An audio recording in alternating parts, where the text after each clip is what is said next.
Ngayong Lunes na, July 14.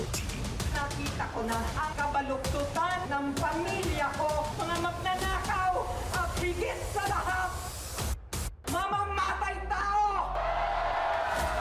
Minasakit ang malawa ng pamilya.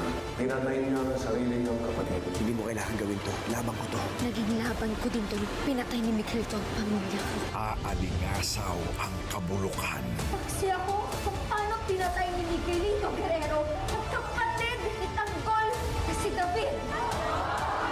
Dahil sa nasaksihan ko at mga sekretong nalaman ko sa pamilya nila, pinatay nila yung pamilya ko.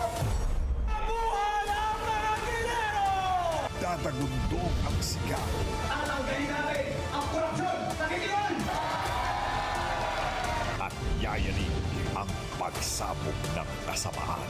Kanimunin mo ba? Siguraduhin mo ito na ang huling gabi ni Tanggol. Sino-sino ang mamamaalam Magsama-sama tayo para ipanalo